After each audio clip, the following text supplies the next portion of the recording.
All right, welcome back. We continue live right here at Pittsburgh CW. Bob Pompeani, joined by Paul Zeise of the Pittsburgh Post-Gazette and 93.7 The Fan. You can join us, too, by calling the number you see. It's the Bordas and Bordas hotline, 412-575-2600. Air your opinions right here. We have a lot to get into. Paul, first I want to ask you, as you join me here in the studio, about the Pirates and the fact that they responded just when we thought maybe the whole world was ending and their pitching staff was going south to the point where they couldn't get innings. Their ERA had fallen all the way to the worst in the National League. And then Musgrove pulls almost a complete game. And today Archer very good. All of a sudden they win two. They're 4 games out of first despite all of the stuff that's gone on. Your take? Yeah, I mean, I think the thing about it is you got Musgrove and then you got Archer back-to-back days.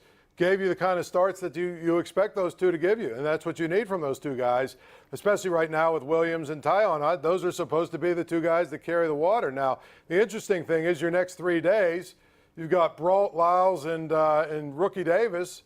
So we'll kind of see where they're at and what they're doing and how they're feeling and everything, because that's really the bottom line to all of this stuff is that they have to find a way to survive the days that they don't have Archer and Musgrove on the mound.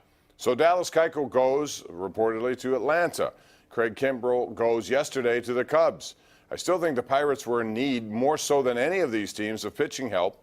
And here they are. They didn't do anything, and they're continuing just to rely on what they have in their 40-man roster, and they've expired just about every option there. So, Paul, what's your take? Could they have not come up with a 1-year deal for Dallas Keuchel? Well, if it was a 1-year deal, then that's really disappointing that the Pirates weren't able to come up with something, because 1 year, you know, if you think about it, that means that they could basically pay the money to have him, and they have a payroll that's only, what, $70-some million bucks. Even if they paid him $15 or $18 million prorated, you're still not making you're still not paying $90 million out for your payroll, and that's really, to me, I mean, I think the minimum you have to pay if you really want to be a contender, especially since if you think about it, they bring him on, they could always, you know, they're probably going to shed Corey Dickerson and a couple of guys like that at the trade deadline. They could easily make that money up.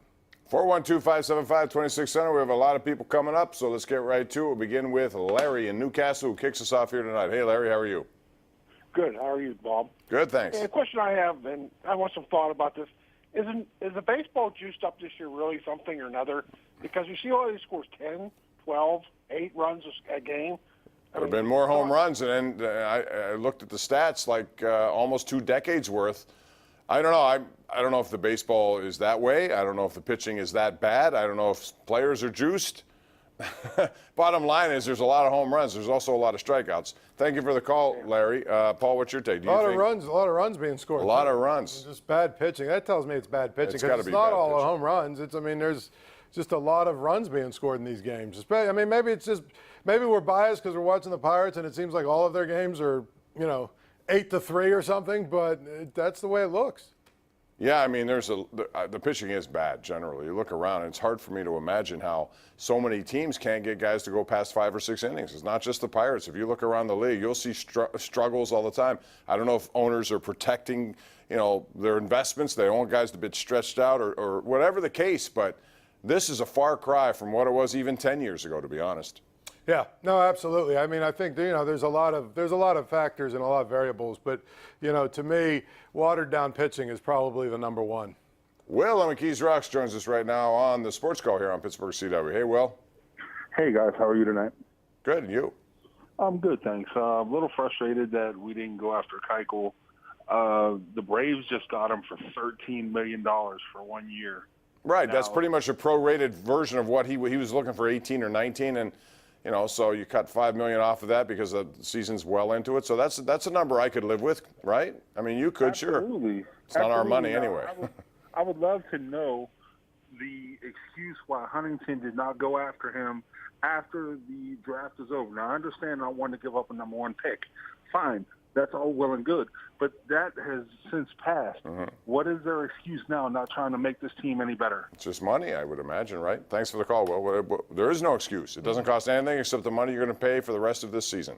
So if Atlanta agreed to 1 year, $13 million, yeah. If they get into the postseason, which they could because they're a good team in the East, all of a sudden Dallas Keuchel could be a big asset for them, and you'll look back and think, wow, you know, here we got with that investment. It's worth $13 million. If the Pirates, you know, they're 4 games out despite everything we've seen here, Paul. So if Dallas Keuchel could be on board just for this year and he's going to be motivated to put up numbers because he has bigger fish to fry. He wants to get another contract, a bigger one, and if he does well and he'll be motivated to do well, that's a huge move. Yeah, that's the thing. And here's the thing. The other thing is people say, oh, he won't be ready for 3 or 4 weeks, right? Well, the trade deadline is what, 6 or 7 weeks from now? So they essentially have gotten someone 3 weeks before the trade deadline without giving anything up for him. Yeah, exactly. I mean, it's what you do for the stretch run if you're a team that wants to contend. And where their payroll was, they have no excuse not to do it, in my opinion. Anyway, we got tweets here. John says, at KD Pomp, at Paul Zeise, he says, trade Marte for pitching depth, move Reynolds to center, and extend Dickerson. And we bring this up because Dickerson made the flight to Milwaukee. It looks like he could be activated this weekend, Paul. So what is your rotation plan, if it's you, with regard to Dickerson? Because I would not mess around with Reynolds. He's earned the spot to play. Yeah, he's absolutely. taking advantage of it. I don't move him. Absolutely. I mean, you gotta try and move Dickerson. And move him meaning trade him. You know, bring him up, let him pinch hit a little bit, do some spot starting, and hopefully he shows that he's healthy. And a team needs an outfielder, you can get rid of him.